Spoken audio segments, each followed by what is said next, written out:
wear my sunglasses at night. Oh, hey, what's going on? Sorry, I didn't even know you were there. So after being absent behind the camera as director for nearly a decade, Giallo master Dario Argento finally returns with his latest film. Does this film mean a return to Giallo greatness for Argento? Or should he have faded into the darkness, let's say? Well, I'll let you know my thoughts with my review of the latest Shudder exclusive, Dark Glasses. What are we waiting for? Let's go!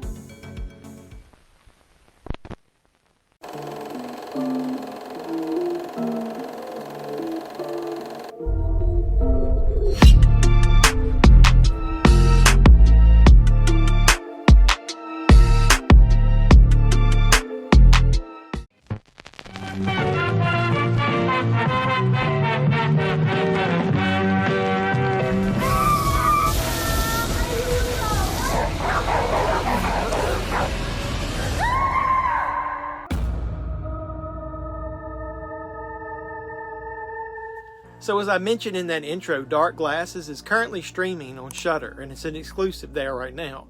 The film is presented in the original Italian language with English subtitles. There are a lot of scenes, though, without dialogue, so it is an easy watch.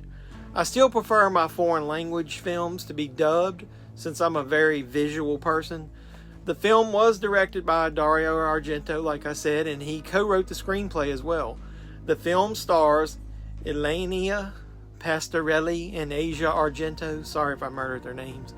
Dark Glasses features the return of director Dario Argento, like I said, to his bread and butter, which is Giallo cinema. Some of you may not even be familiar with this term, so let me briefly explain what that means. It's a style of Italian-produced films which usually involve a murder mystery, which blends the atmospheric and suspense of a thriller with elements of horror such as slasher violence and eroticism, like nudity. The identity of the killer is usually not even revealed until the final act, so basically it's an Italian whodunit with plenty of gore and nudity, like I said. So Dark Glasses is about a young sex worker named Diana who loses her sight after a very serious car accident. She teams with an orphan Chinese boy named Chen to outsmart a mysterious killer who's determined to end her life. The film opens with a scene about a solar eclipse. I'm not exactly sure what it had to do with the main plot of the movie, other than maybe it was foreshadowing what was getting ready to happen to Diana and her having to wear those dark glasses for the rest of her life. This is an example of one of the problems, though, with this film. It's kind of a little bit of lazy writing there, but Argento does often present some very weird scenes that seem out of place in his films.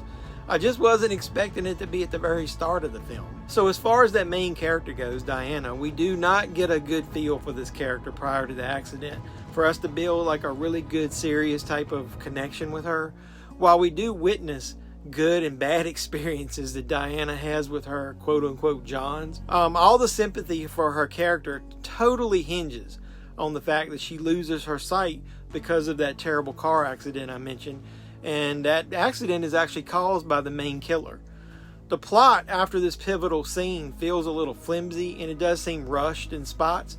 I don't want to spoil how Diana and Chen, the little child, end up together, but the main scene where that takes place is a perfect example of why I feel things are extremely rushed and hard to believe in this film, considering the circumstances that linked both of those characters together. The fact that she is blind and Chen now needs a guardian drives the entire story forward from that point on. It's a good concept, though, but it could have been fleshed out and done a little better. I believe if you're a huge fan of Argento's early films, you may be a little bit disappointed with Dark Glasses. The film does present some of his classic style, like bright primary color lightings in key areas, long establishing shots, especially outside of buildings or as people move in and out of scenes. There's some deep red blood that flows during the gory bits and some artistic use of nudity, let's say. But they're not at the level of substance of some of his earlier films. Dark Glasses also isn't as edgy as some of his films like Suspiria or Deep Red. On the other hand, though, if you're not a fan of early Giallo films or of Argento, you may not even be familiar with those films. Dark Glasses provides you with a very palatable and smooth introduction to this style of filmmaking. On a very positive note, though, I'd like to mention the score. It had a very nice 80s synth sound to it in a lot of key scenes. It did give it like a classic Argento feel. A+ for the score here. I also did not recognize Argento's daughter Asia at first. It's been quite a while since I've seen her in any film, not much less one of his. While her role was a supporting character for Diana, I feel this was a lost opportunity to add another layer to the plot. Her relationship with Diana seemed to just form out of convenience and could have been fleshed out a little bit more. So overall though, Dark Glasses is still a very enjoyable film. It's a quick 90-minute ride through the world of Italian Giallo.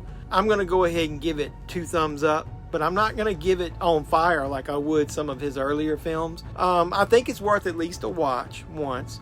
I'm not sure if you're going to revisit it much in the future if you're an Argento fan. If you're going to do that, watch Suspiria or Tenebrae, and I recently purchased that on 4K, that you think this movie looks good. Those deep reds and 4K goodness look awesome. So have you seen Dark Glasses? If you did, what do you think? Put the comments down below.